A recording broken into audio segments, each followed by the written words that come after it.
तो भगवान शंकर को श्रावण प्रिय है, एक कारण कहा कि मंथन में जो विष निकला उस विष का पान किया और भगवान देवताओं ने मिलकर भगवान शंकर का जलाभिषेक किया। दूसरा कारण कहा, माता सती ने शंकर को पाने के लिए श्रावण के महीने में ही सबसे ज्यादा साधना करी है। और क्या करा था माता सती ने?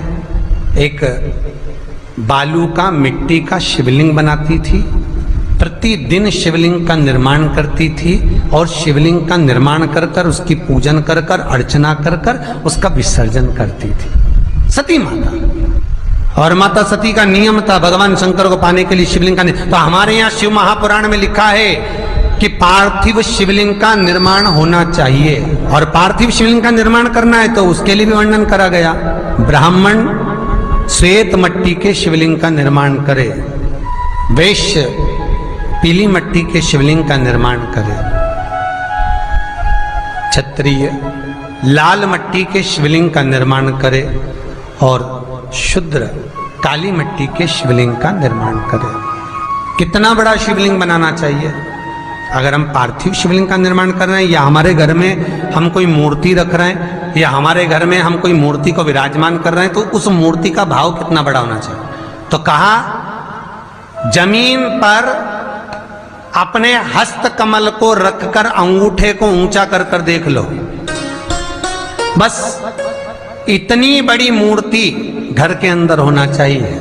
चाहे वो लड्डू गोपाल की हो, चाहे वो दुर्गा भवानी की हो, चाहे वो राम जी की हो, शंकर जी की हो, कृष्ण की हो, जिसकी रखना हो, बस इतनी बड़ी मूर्ति घर के अंदर होना चाहिए।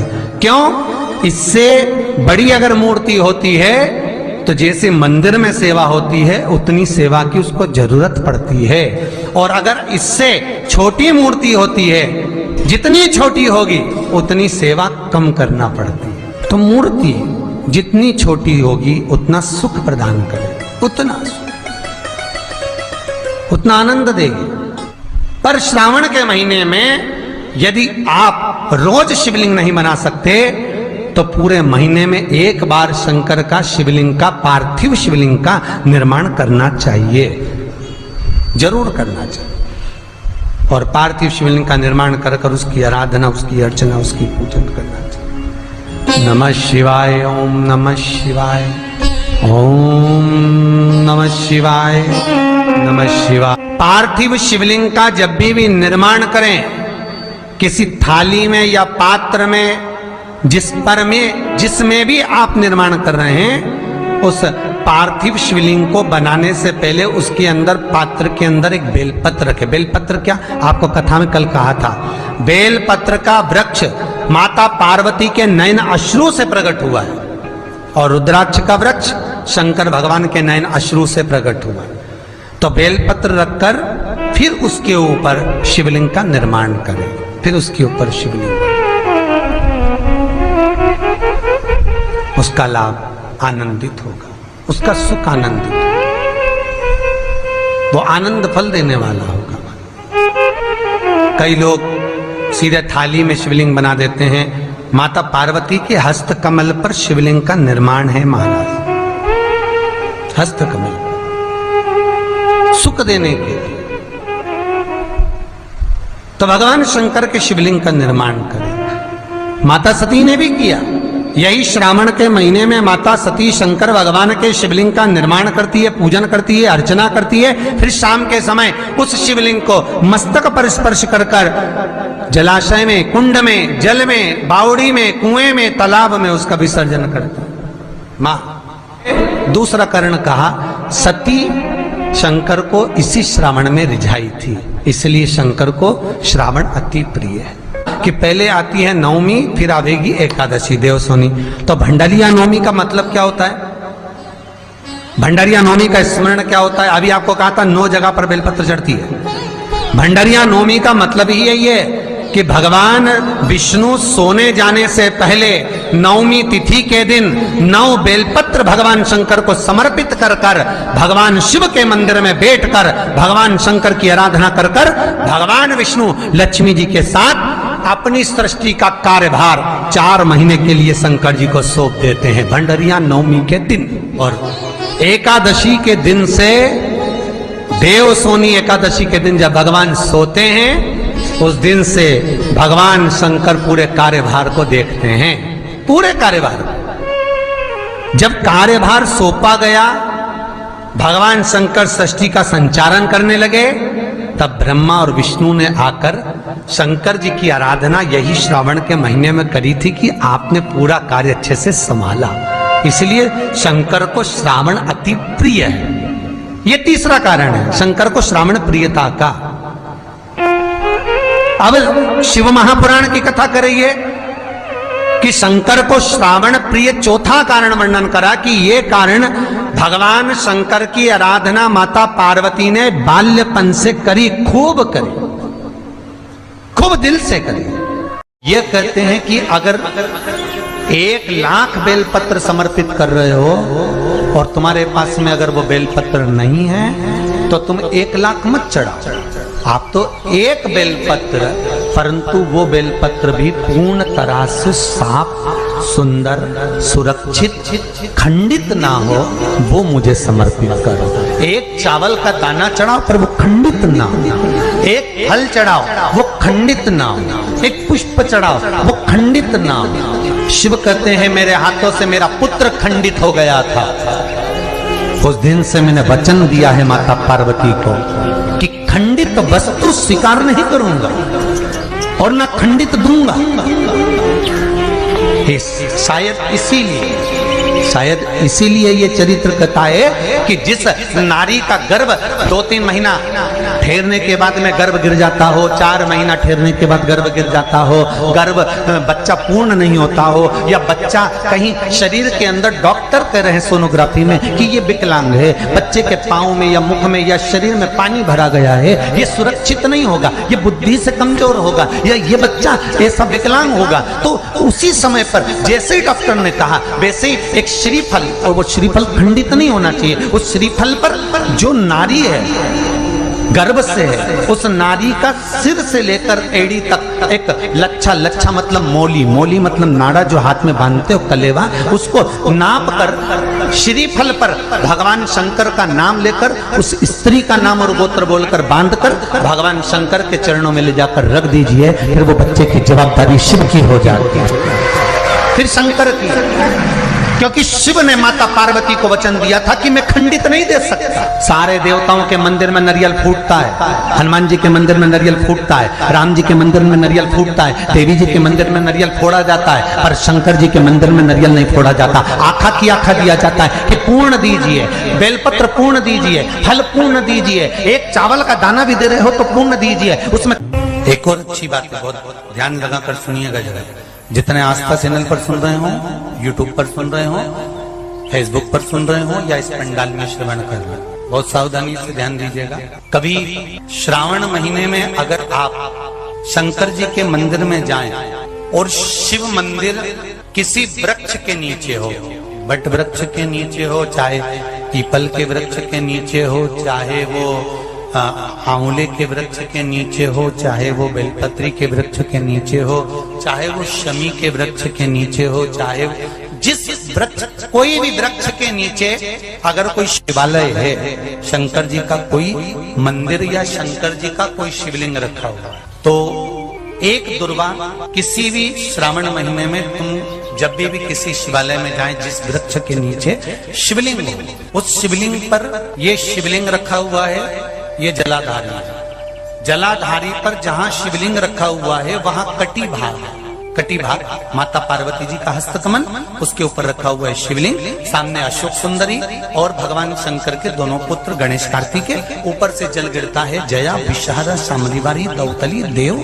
ये भगवान शंकर की 5 बेटियां। तो जो कटी भाग है, इस कटी भाग पर अगर मात्र एक दुर्वा समर्पित कर जिसकी किडनी या लीवर डैमेज हो रहा हो, काम नहीं कर रहा हो, या किडनी लीवर में कोई तकलीफ हो रही हो, या डायलिसिस चल रहा हो तो मात्र एक दुर्वा उस कटी भाग पर श्रावण महीने में समर्पित कर कर उस दुर्वा के 7 टुकड़े कर कर 7 दिन प्रतिदिन सुबह के समय पर उसको चबाकर खा लेने पर या निगल जाने पर धीरे धीरे धीरे धीरे डायलिसिस बंद होने लगता है और किडनी लीवर अपना काम करना प्रारंभ कर देते हैं।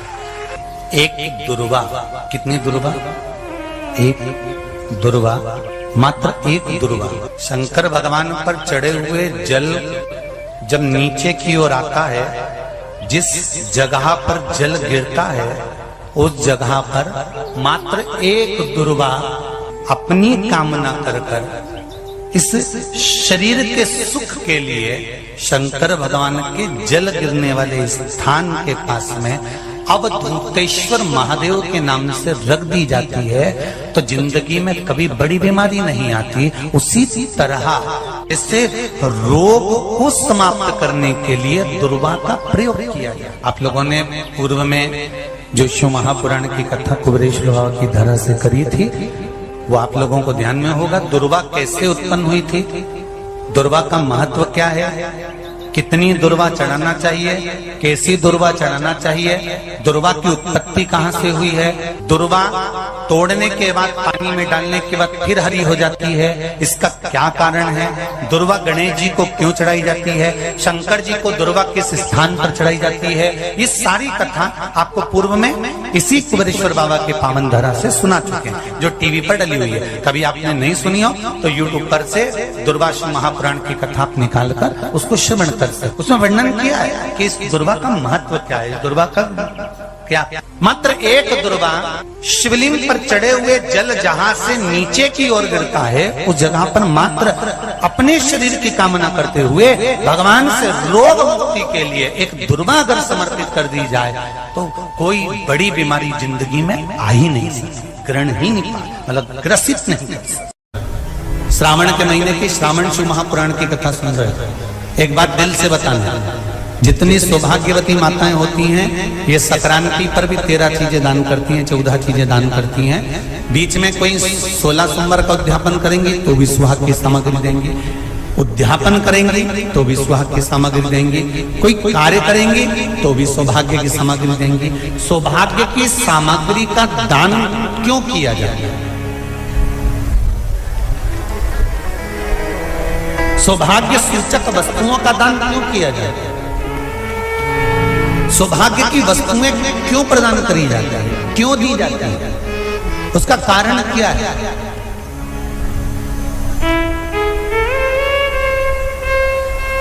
क्यों देते हैं? महाराज,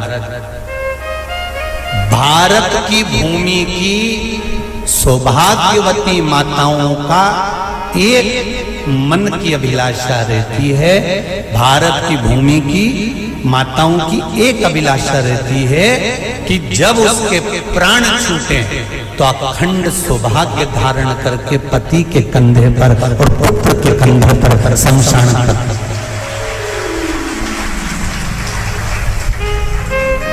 ये भारत की भूमि की माताओं की सोच है, उनके मन का संकल्प, उनके मन का भाव।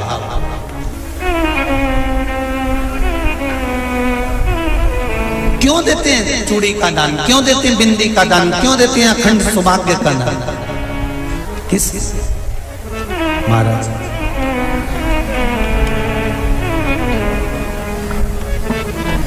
मेरे हाथों में भर भर के चूड़ी रहे, मेरे हाथों में भर भर के चूड़ी और मैया कोई कामना, मेरे मस्तक पे चमकती चूनर रहे, मेरे मस्तक पे चमकती चूनर रहे और मैया कोई कामना, मेरी मांगों में भर भर के सिंदूर रहे, मेरी मांगों में भर भर के सिंदूर रहे और मैया कोई कामना नहीं, मेरे पाँव में बिछुड़ी का जोड़ा रहे। एक बिछुड़ी नहीं, कितनी? 2, 3, 4, 5। एक एक पाँव में जोड़े से बिछुड़ी होना चाहिए, केवल एक नहीं, सिंगल नहीं। वो तो आजकल का फैशन हो गया महाराज, जो केवल एक बिछुड़ी धारण कर लो उसी में फैशन दिखे। श्रावण की शिव महापुराण की कथा कहती है, जब बेटी को विदा करा जाता है और पहली बार बेटी के पांव में जब बिछुड़ी डाली जाती है तो वो बिछुड़ी भी अलग अलग नहीं होती, उस बिछुड़ी के जोड़ को चेन से एक दूसरे से बंधा हुआ होता। बोलो सही है कि गलत? जितने आस्था चैनल पर कथा सुन रहे हैं, जितने फेसबुक पर सुन रहे हैं, यूट्यूब पर सुन रहे हैं, सुन लेना कि मेरे भारत की माताओं का जब पाणी ग्रहण संस्कार किसी व्यक्ति का होता है, उसके पांव में जब पहली बार बिछुड़ा पिनाया जाता है, बिछुड़ी पिनाई जाती है, तो वो बिछुड़ी भी एक दूसरे से बंधी हुई होती है, चेन से बंधी हुई होती है। उसको अलग अलग वाली बिछुड़ी शादी के मंडप में नहीं पिनाई जाती। क्यों? जैसे ये बिछुड़ी एक दूसरे से पांव में बंधी हुई है, तुम्हारी जिंदगी अंतिम श्वास तक ऐसी ही बंधी हुई है। यही बनना चाहिए। वो तो अब माताओं ने थोड़ा सा फैशन चेंज कर दिया, अब पांव में ज्यादा बिछुड़ी नहीं पहनती, गड़ती है, चुभती है, एक बिछुड़ी धारण है। महाराज पर नहीं, बिछुड़ी भी 2 हो, जोड़े से। हमारी माताएं, भारत की भूमि की जो माताएं हैं, ये चूड़ी भी हाथ में पहनती है तो जोड़े से पहनती है। बोलो जैसा सही है कि गलत है? एक अकेली चूड़ी माताएं हाथ में धारण नहीं करती हैं। अगर भारत की भूमि की संस्कारित माताएं हैं और भारत की भूमि की सभ्यता और संस्कृति को जानती है तो अकेली चूड़ी नहीं, जोड़े की चूड़ी पहनेगी, 2 चूड़ा डालेगी, 4 डालेगी, 12 डालेगी, पर सिंगल नहीं, अकेले।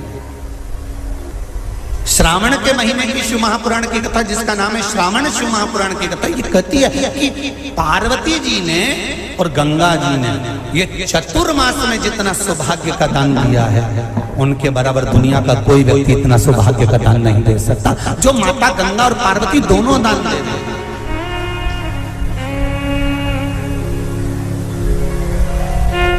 प्रतिदिन दे रहे हैं।